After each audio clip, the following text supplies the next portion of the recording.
I'm Britt Hemphill, the Children and Family Ministries pastor here at DCC. Glad to have you with us today. I did have a Richard sighting. So Tim and Burnett are back. And that's all I'll say about that. But Tim will be preaching next week. And so if you've been slacking on your Romans memorization, okay, you better get back to it, because the memorization station will be rolling, and we will be back into Romans next week. But today we're going to finish up this little mini-series on this amazing Hebrew word Hesed, the loyal love of God. If you weren't here last week, I'm going to try to do a bit of a recap, and then we're going to move into some new territory today. I began with this question out of Romans 8, that Paul said, if God is for us, who can be against us? And this idea for me has always been God's loyalty, his being loyal to us. And because of that loyalty, that loyalness, nothing can be against us that can overcome who he is for us. Paul makes that very clear in the next 7 verses or so, 8 verses. So we talked about this idea of loyalty, loyalness. And we went into the definition then of Hesed, loyal, steadfast, or faithful love. It stresses the idea of a belonging together of those involved in the relationship. And it's a unique word because the idea actually captures God with us in relationship and us with one another in relationship. So it moves through multiple layers. The synonym is loyal love or covenant loyalty. It's used about 250 times in the Old Testament. And the interesting thing to me here in the definition is that we think of love as being enough. The word love is enough. But it actually modifies the word love to say loyal love, to underscore the nature of the love. It is loyal. It is based in loyalty. And then covenant loyalty says that loyalty is rooted in covenant commitment, which means it cannot change. It does not change. For God with us in that relationship, we looked at a couple of verses last week. For your Hesed toward me is great. This is David writing. Boy, he was a man that got loving kindness Hesed. He wrote about it all the time in the Psalms. Your Hesed toward me is great. And then he said this amazing thing in the midst of a very tough circumstance, a fugitive king in the wilderness of Judah. He said, because your Hesed is better than life. He was anchored on it. And then we talked about it being a context for God with the nation of Israel in Hosea, this amazing verse, I will betroth you to me forever. Yes, I will betroth you to me in righteousness and in justice, in Hesed and in compassion. And betrothing is this contract for marriage. That's how highly, powerfully God is speaking of his commitment to the nation of Israel. Communion, deliverance, enablement, enlightenment, guidance, forgiveness, hope, praise, and preservation are all based on God's Hesed. When you look at the context in the Old Testament, all of these things, either by themselves or together at times, are brought through the word and its context. So with all of this at stake, it's a word worth paying attention to. It's translated loving kindness in the New American Standard. Talked about that to where I use the New American Standard because that's kind of how my journey early in my walk with Jesus, this was the one that I began using. I did not know until later that it was great as a translation because it always uses loving kindness. So when I see the word, I know it's Hesed. But that's not always the case in different translations. No word in the English language captures its exact meaning. Consequently, we end up with a smorgasbord of words like kindness, mercy, loyalty, loving kindness, steadfast, or just plain love. Words that certainly touch on what Hesed means, but by themselves don't begin to do justice to this powerful, richly laden word. As a result, we easily skim over references to Hesed without realizing we have just stumbled over one of the most important words in the Old Testament. That's Carolyn Custis James from her book, The Book of Ruth. We had a fun time for a little while in our community group, life group that I'm facilitating this past week. We went to a bunch of passages where I knew Hesed is the word, and we had different people read their versions. And we had all sorts of takes on that. Steadfast love, mercy, loving kindness, New American Standard. But it's the idea that you can miss it. Not because our translations are poor, it's just that the word's been rendered in a word that kind of gets lost or camouflaged with how the word is used in all sorts of other contexts. So I'm glad to have a couple weeks to focus in on it and to tell you if you can find a way to track down where the word is used in your Bible, it's worth doing that and noting it. I know ESV uses steadfast love, I think. When you see that phrase, that's probably Hesed. NIV uses love. Good luck sorting through that with all the uses of love, but that's the word that's used there. If you're a New American Standard person, you got it. See loving kindness. That is the word Hesed being used there. So we looked at this story last week. We're going to circle back to it just to kind of set the foundation for how we move forward today. This is the context of Hesed within a human relationship, Jonathan and David. So if you have a Bible, turn there. If you have a device, turn there, scroll there, whatever it takes to get there. 1 Samuel 20.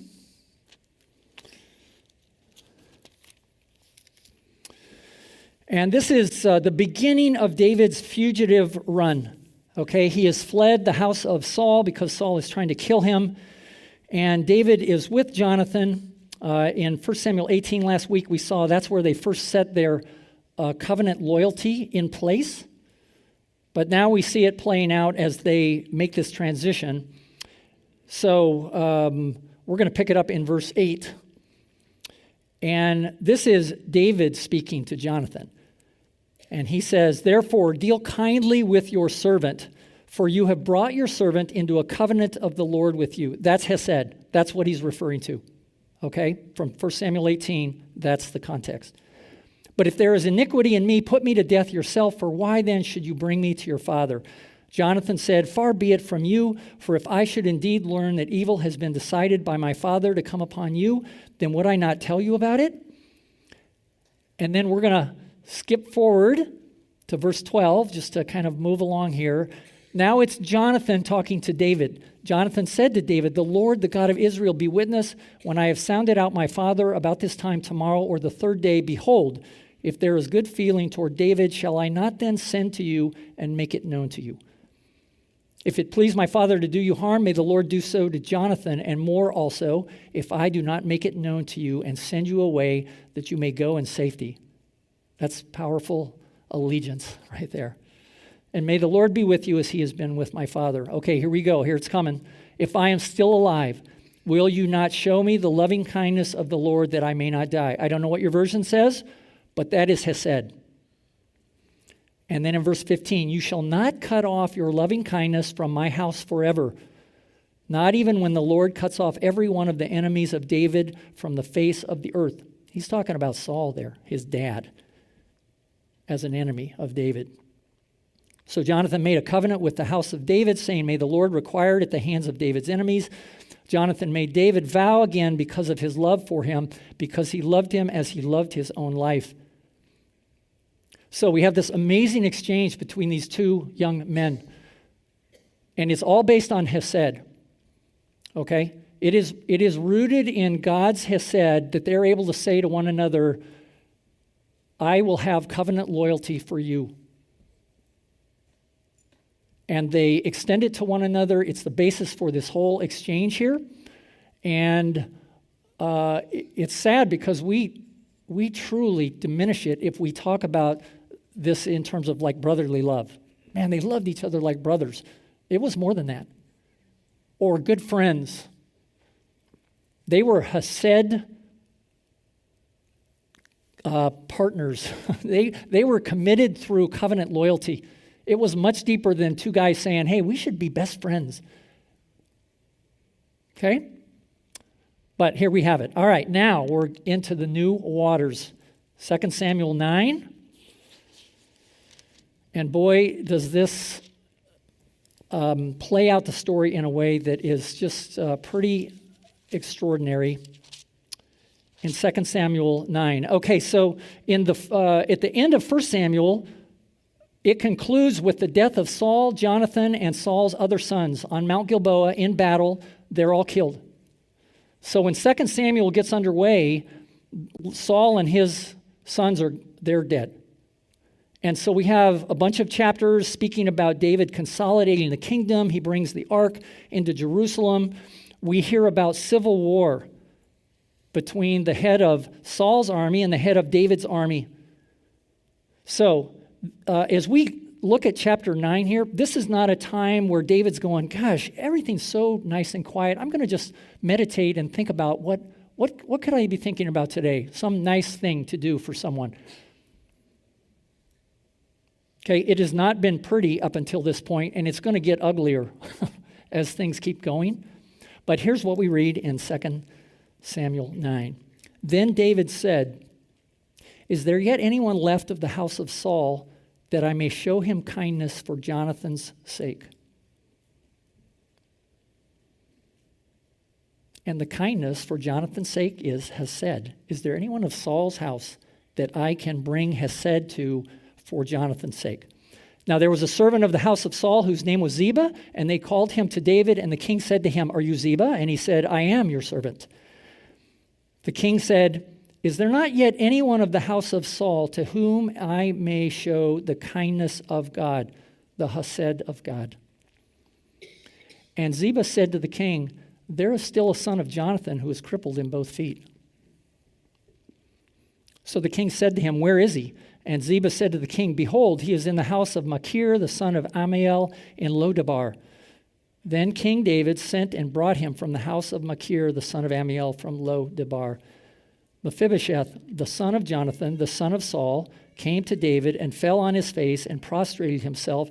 And David said, "Mephibosheth." And he said, "Here is your servant." David said to him, "Do not fear, for I will surely show kindness to you for the sake of your father Jonathan, and will restore to you all the land of your grandfather Saul, and you shall eat at my table regularly." All right, before we continue, let me tell you that when Mephibosheth heard that David wants to see you, the king wants to see you, there was only one outcome that he could expect from that. He would be put to death. Because his grandfather was an enemy of the king. And so Mephibosheth, wherever he is living his life at this point, he is hoping that it never comes to the attention of David. Because David has every right on the basis of the civil war and what happened with Saul to take his life. Isn't it interesting that David's first three words are, "Do not fear, for I will surely show kindness to you." Again, verse 8, he prostrated himself and said, "What is your servant that you should regard a dead dog like me?" How's that as a descriptor? Then the king called Saul's servant Ziba and said to him, "All that belonged to Saul and to all his house I have given to your master's grandson. You and your sons and your servants shall cultivate the land for him, and you shall bring in the produce so that your master's grandson may have food. Nevertheless, Mephibosheth, your master's grandson, shall eat at my table regularly." Now Ziba had 15 sons and 20 servants. Then Ziba said to the king, "According to all that my lord the king commands his servant, so your servant will do." So Mephibosheth ate at David's table as one of the king's son. Mephibosheth had a young son whose name was Micah, and all who lived in the house of Ziba were servants to Mephibosheth. So Mephibosheth lived in Jerusalem, for he ate at the king's table regularly. Now he was lame in both feet. And again, we have this reference to something that happened to him. And the explanation comes to us in 2 Samuel 4:4.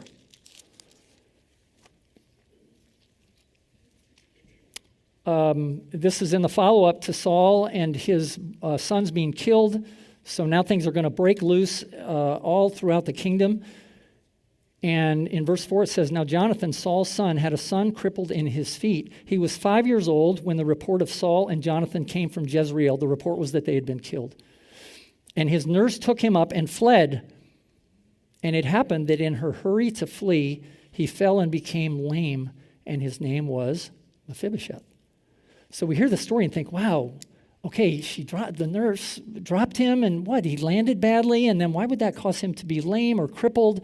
And I just remind you that at the time, we don't know the circumstances, obviously, but it was a violent fleeing, trying to run away or whatever. We don't know how Mephibosheth landed, but however he landed, something broke, right? He's 5 years old. Maybe both his feet broke.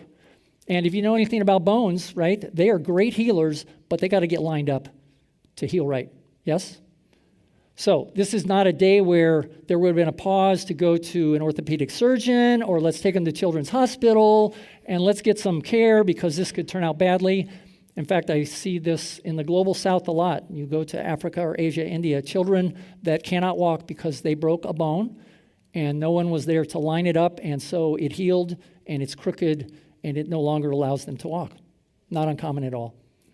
All right?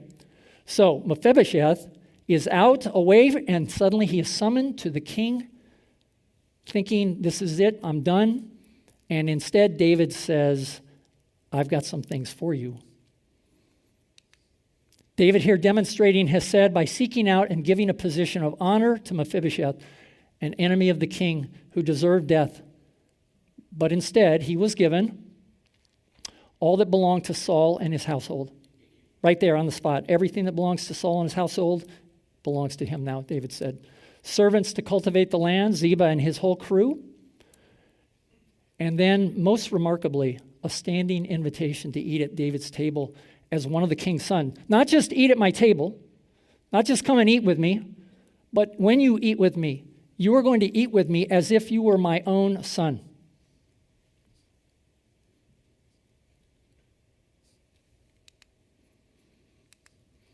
These are some things that I see in this passage for Hesed. Hesed reaches out. David, in this moment of time where he had plenty on his plate, actually wanted to know who is out there. Is there anyone out there that I can honor covenant loyalty with Jonathan and Saul's family to? It is unconditional. There was no background check. There wasn't like, I want to take a look at whoever it might be, and then I'll decide. I mean, they should die.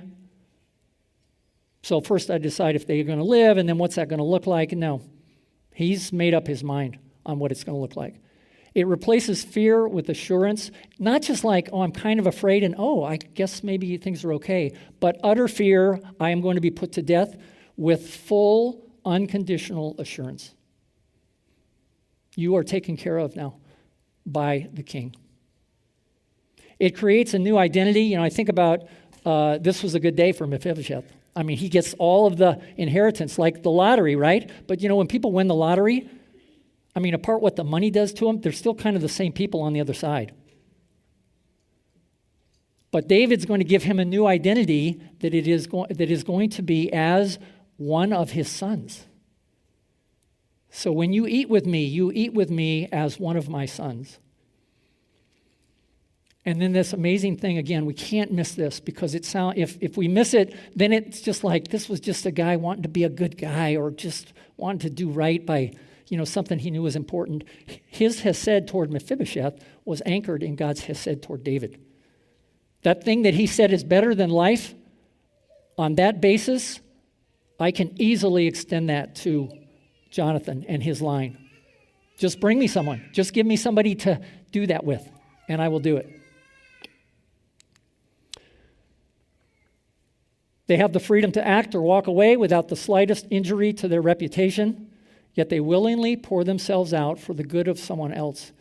It's actually the kind of love we find most fully expressed in Jesus. In a nutshell, Hesed is the gospel lived out. And make no mistake, in this 2 Samuel 9, this is the gospel lived out. This is David becoming Jesus to Mephibosheth. And then there's one other thing. And we're going to spend some time here. I've had a journey in this. 5 years ago, if I would have shared with you on Hesed, I don't know that I would have caught this. It just would have been one of those things that's like, oh, it's part of Mephibosheth's story. You know, he's got this disability. But this time around, I was powerfully struck by the idea that when David put Mephibosheth at his table, this was not a table that had people that were kind of the least of these. Okay, this was the king's table. Where we read about David's strong men, the people that he surrounded himself with. But he puts Mephibosheth at the table. And the other amazing thing is, the only way Mephibosheth got there, every time, daily, I don't know how often it was, he had to be carried to the table. He didn't walk there. He didn't bring a wheelchair in. He had to be carried to the table. And I imagine the sense around the table of what is going on here. And David's like, Hesed, he's my son. And I'm going to take care of him. And he's going to eat with me. So, a few years back, I was with Zimzam Global, right, for 5 years before coming to DCC in April. And one of the things I was able to do, this privilege I had, was to develop a piece. We do a 4-day church planting equipping conference for leaders in places like Kenya and Zimbabwe and India. And we wanted to put together a session that would address the place of the church for those with disability, children with disabilities, their families. The idea in all of it was like, if you want to start a church, one of the great ways to do it, you want to plant a new church, start with children. It's a beautiful thing. And then somehow communicate the message that children with disabilities, their families, we're paying attention to you. And boy, we saw this just explode with these leaders. They would just that we would see them weeping, we would see them raising their hands.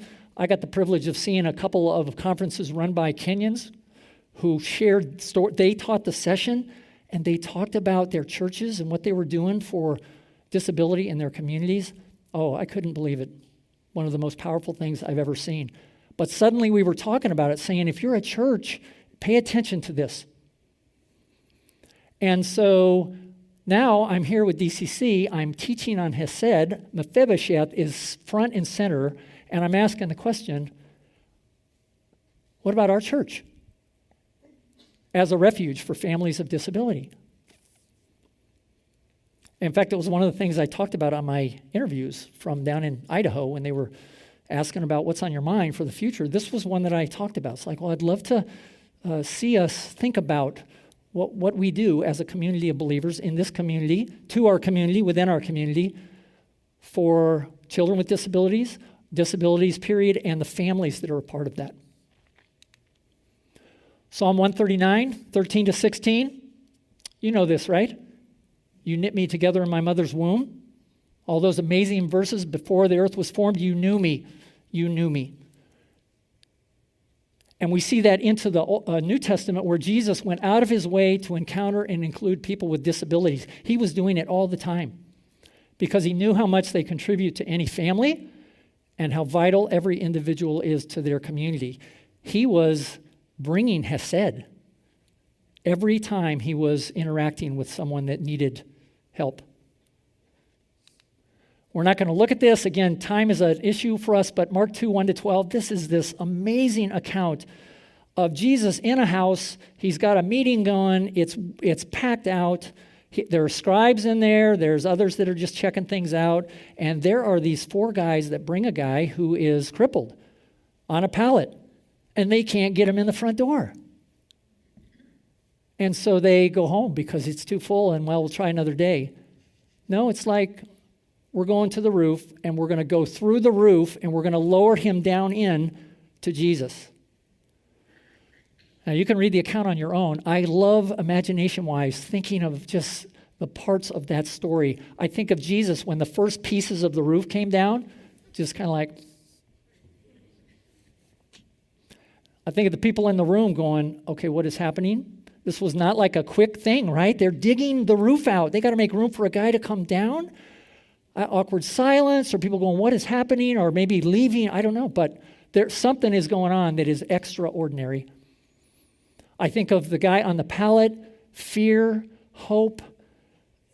Jesus, did he know of him? Did he know what was coming? He was going to be forgiven for his sins, and he was going to be healed. But most of all, when I think of the local church, I think of the 4 guys that said, we're going through the roof if we need to get you to Jesus. That's the picture for me of the local church. That was Hesed. It was loyal love. It was covenant loyalty. We're going to get you to Jesus. We can't go in the front door. We're going through the roof. And that's what they did. So the local church should be a place of Hesed to those with disabilities and their families. And then finally, I think we'll read this one, 1 Corinthians 12, 22 to 25.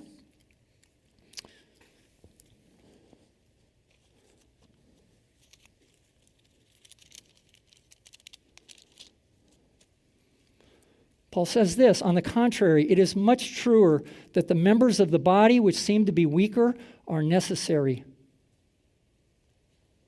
And those members of the body which we deem less honorable, on these we bestow more abundant honor. And our less presentable members become much more presentable. Whereas our more presentable members have no need of it, but God has so composed the body, giving more abundant honor to that member which lacks, so that there may be no division in the body, but that the members may have the same care for one another. And if you start to break those verses down for what it means for a church with disabilities, it means that, hey, you honor most those who are the least among you that maybe don't seem to have as much to bring. They have something to bring. God desires people with disability to serve his kingdom in and through the local church. Not just be there, but to actually serve. So I got this amazing story. This was 4 years ago. We were in Nairobi for 2 weeks of conferences. And with us is Brian Myers. That's Brian on the right. His dad is the CEO of Zamzam Global, Dave Myers. And Brian was born with a thing called microcephaly, sorry. So his skull was too small for his brain. And consequently, there was squeezing and they did shunts and stuff. But there was harm done. Brian's an amazing guy. We've been good friends for 10 years now. And he came as the global ambassador for Zamzam Global because he engages in ways that none of us could even think of engaging. So the morning that we were heading out, we were going into Kibera. If you've heard of Kibera, it's the second biggest slum in the world. It's in Nairobi, 1 million people plus, okay, in this utter depravity place. And we were going in to see some things that God was doing through these pastors where they're starting churches and Awana clubs with kids. So we're going to be in Kibera for several hours. Well, you don't take a bunch of white skins, Mzungu, into the biggest slum in Nairobi without some support, contingency. So these two guards joined us at the gate, and the pastors, had arranged that, and they're with us.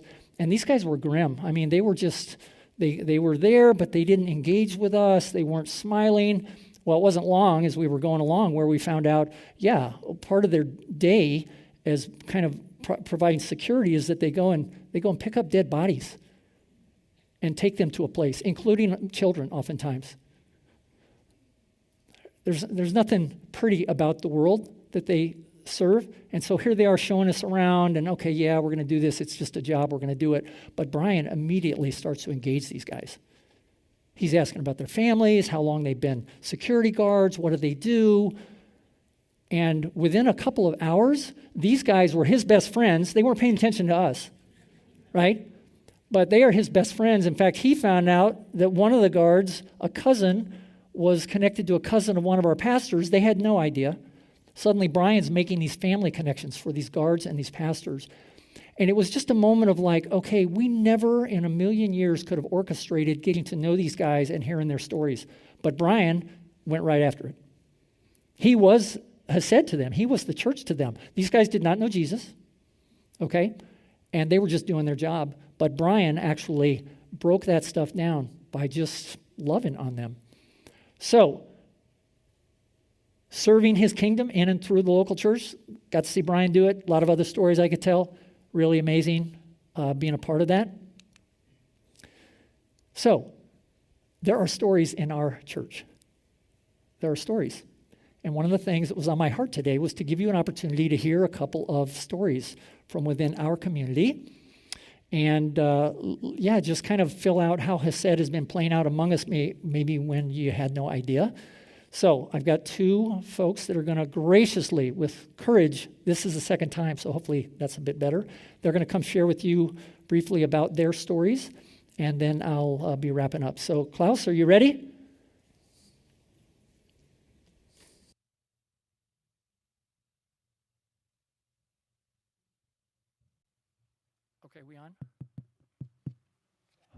Okay. Oh, there it goes. Okay, good. Klaus Nehrig, and then Lynette Wilson will follow him, and then I'll come back up. So. Good morning. I'm, for those that don't know me, my name is Klaus Nehrig, and I'm the father of Sam and Jesse. 37 years ago, my wife Gretchen and I, and our daughter Katie, went back east to visit my mom.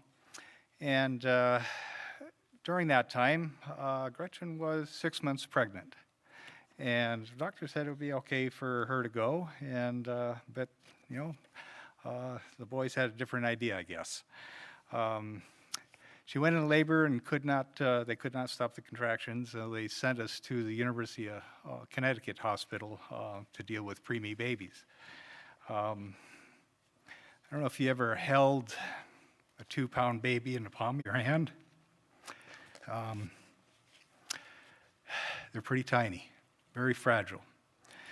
And so we had 2 babies that were delivered with some difficulties. Sam had hydrocephalus, which is just the opposite, swelling of the brain. And so they immediately took him into surgery to allow the fluid to drain. And Jesse had a very difficult time breathing. He was on 100% oxygen for over a month until he yanked a tube out and the doctors couldn't get it back in. So they figured, well, you're strong enough to do that, you're probably okay. But with the 100% oxygen for that long, he became blind because of detached retinas. And so Jesse has a great deal of difficulties. But when we were trying to, day by day, trying to figure out what was going on, what the future held, there was a great deal of terror in our hearts, fear of the unknown. But it was also a time when we just had to trust God. We didn't have the answers, the doctors didn't have the answers, and so God had a different plan.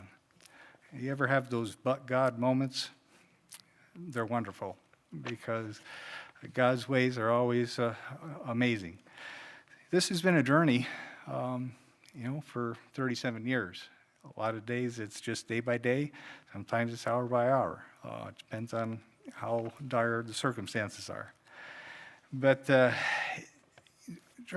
just before we went, we were involved in a small church in Bothell, Washington. We're being fed and nurtured, and we were growing in our faith. But I was also, both my wife and I, we were looking to what is all this relationship with God supposed to be like? We knew there's, from reading the Bible, there's a whole lot more to it than just knowing facts.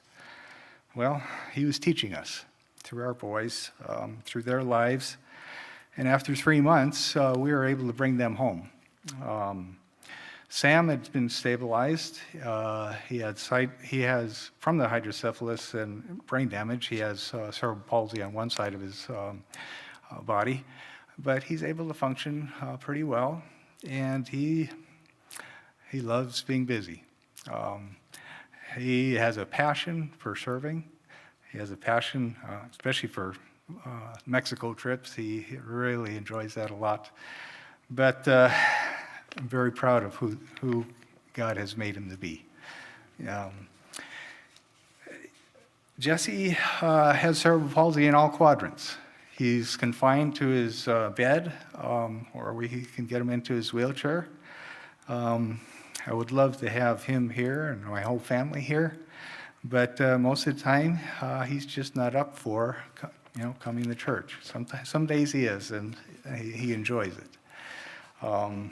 But that leaves us with deciding who goes to church, and my wife, after 37 years, it's taken a toll too. But this isn't about just trying to make you feel sorry for us or trying to make you feel that we're something special. We're just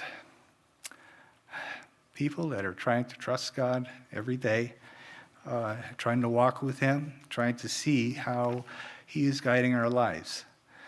And, God never promises this to be an easy life. Matter of fact, He promises that we would be tested, we'll have troubles, we'll have testing, trials. But the one thing He,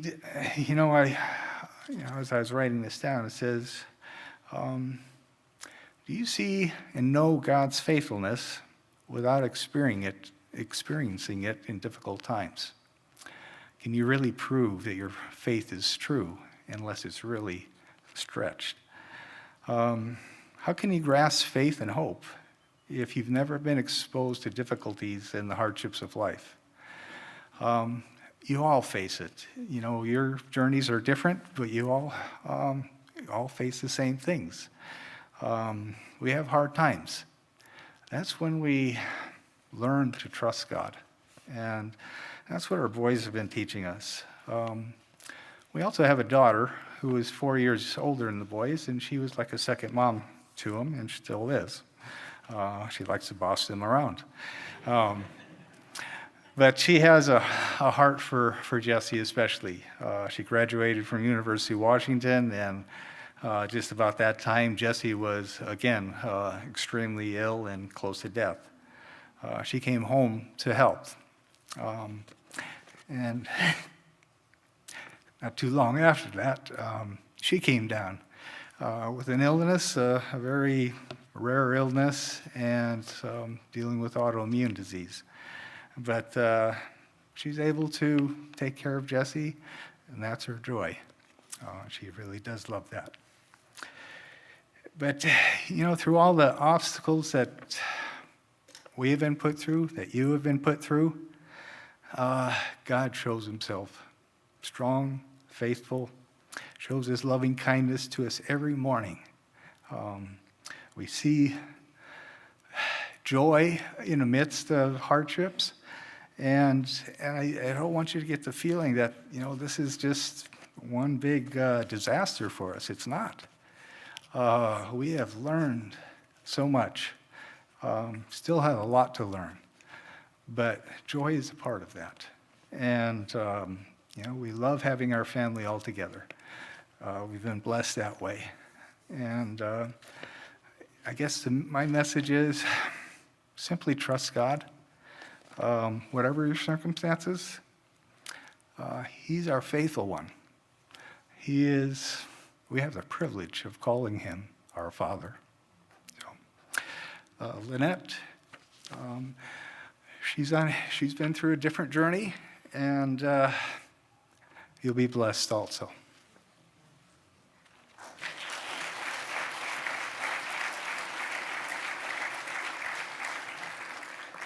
Good morning. My name is Lynette Campbell, and I'd like to introduce you to my 5 children. The top picture was taken in the winter about 16 years ago, right after the twins, which are on the bookends, were diagnosed with autism. In the subsequent years, the other 3 children in the picture have likewise been diagnosed on the autism spectrum. Autism is characterized by challenges with communication, socialization, and certain levels of stereotypic behavior. And it is a spectrum of disorders, which definitely plays out within my 5 children. The twins are pretty much nonverbal, have a lot of challenging behaviors, and at this point, each are in group homes, one here in Washington and one in Arizona. Mara, my daughter, is 23. A lot of her challenges deal mostly with the socialization part of it, although communication might be there too, right? She tends to be more of an introvert, but she's got many great qualities as well. Seth is a opposite end of the spectrum as far as socialization. He very much likes being with people, probably more so than what some people are comfortable with. But he is a joy as well. The 3 in the middle, those are the ones that we have here in Washington with us right now. Then we've got Matt. Matt was literally 3 months old when the twins were diagnosed. And I could see that his development was following very much what the twins were doing. And so we were able to take any of the interventions and strategies that we were using with the twins and utilize them with Matt as well. And so even though he may have been more severely impacted by autism, he got the benefit of 3 years of early intervention that the twins did not have. A lot of people can ask, how in the world does one family have 5 children with autism? And that answer is God. These 5 young individuals, because they're not little kids anymore, have taught me more about Hesed than I thought was ever possible. That whole concept and idea I hear all the time, Lynette, how do you do it? It was wonderful to hear the description that Hesed gives us the opportunity to walk away if we choose to, without any destruction of our reputation. But as a parent, well, some parents do choose that, but as a parent to my children, I chose Hesed. That's not an easy choice. It's not a comfortable choice. And it definitely changes what your priorities are. But the blessings that come with that choice are unimaginable. My children have taught me more about patience, long-suffering, but also loving kindness. They can be very intimidating because they're very loud, especially as they're now young adults and all bigger than me, except for Mara. And they can be intimidating to other people as well. But anyone that's actually taken the opportunity to interact with my children have walked away changed, and I hope for the better. Pastor Britt has talked about creating a refuge here within DCC, and we are relatively new to this community, but I will tell you that we have felt wrapped with Hesed as well, even without knowing about disabilities. But this opportunity to create an environment where Hesed is given, where refuge can be found for our families, is very, very important, and one that I have sought for a long time. What does refuge look like? A cover, rest, peace, protection. How do you generate that? As Klaus talked about, each of us has a different walk. Not everyone is called as a parent of a child with disabilities. Not everyone is called to be in the extended family of children with disabilities or people with disabilities. But as members of this church community, you can be an integral part in helping. Sometimes all that is a smile or a hug or prayers. Sometimes it's actual personal contact. Whatever gift God has given you to interact with people with disabilities will be honored. And we honor you and your reaching out to us. I love these 2 days these 2 services that we've been able to share our stories. If you get to know me better, you'll know that I love to talk. I have a beautiful time talking. And I just want you to know that there is more Hesed available as we seek for it.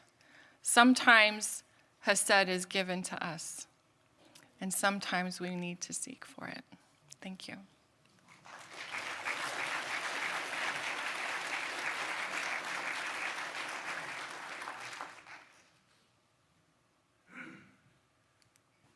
Okay, I'm on the mic. So in the last couple of weeks, my moments of Hesed, loving kindness, have come in connecting with these folks. We had dinner with the Nerigs, and just this amazing evening at their house. We got to meet Jesse and Katie, and just to see how they're doing life. And I mean, I was like, okay, this was just time with Jesus. And then with Lynette, we met a couple of times, and I finished these meetings, and she leaves, and I'm like, okay, God, that was so amazing to hear your heart for people, for her family. She shared with me the other day, she goes to the pool with her kids. She sees a mom come in with a disability child, right, a small one. She goes and makes sure that she says, hi, how you doing? She connects with them instead of just kind of giving them their space. And I thought, okay, that's how a local church does it, looking communities to come alongside. So I'm just really encouraged that they were willing to share. There are more stories there. I know there are more stories out there. So as we think about what we're doing right now, I don't have an agenda or a plan. There's one thing that we're doing that's coming up on November 3rd at IBC. We're going to do a disability ministry training with the Elisha Foundation, this great group. I know them through my son's church down in Bend, Oregon. I've met Eli, that's named after their folks. They're actually serving in Ukraine right now.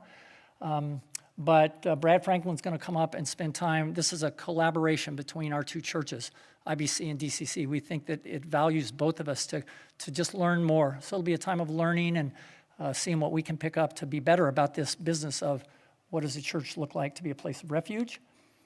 Building DCC community, that's on my heart. And creating local community outreach for the gospel through disability ministry.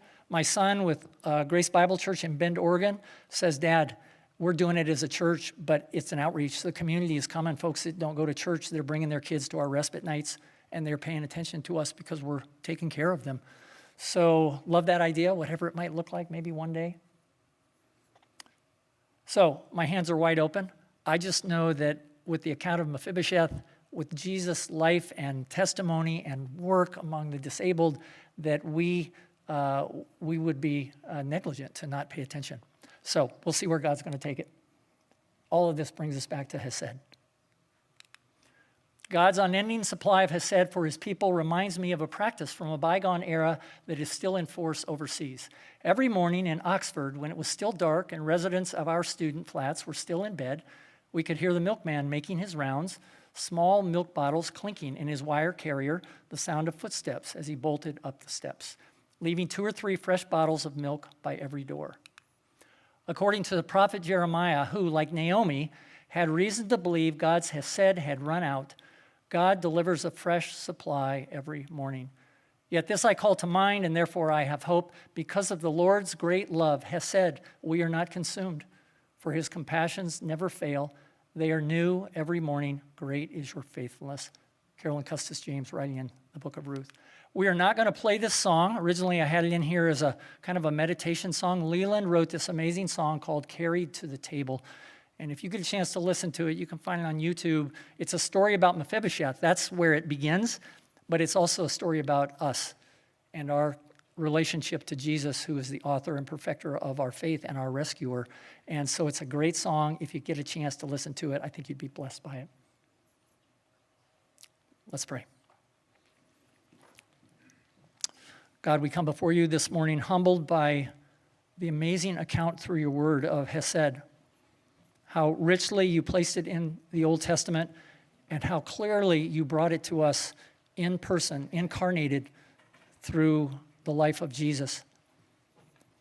So we thank you for the invitation to receive Hesed from you. And we thank you for the invitation to be Hesed bearers to those around us in our church community, to our local community, even around the world. We thank you that we have the opportunity to anchor into something much bigger than ourselves through your great loving kindness. And we ask that you would show us the way forward as a church as we embrace the idea of Hesed. We are a community of Hesed. What does that look like for us one to another and to our community? And maybe today, especially as it might look in terms of families and children with disabilities and what it is to be a part of their lives. We couldn't do it without you, God. We're desperate for you. We thank you that you are enough for us, that your Spirit moves and works, and you make us more than conquerors, equip us for all these things that you might have for us. So thank you for the gift of time this morning in your word, to hear from some from within our church who blessed us with their stories.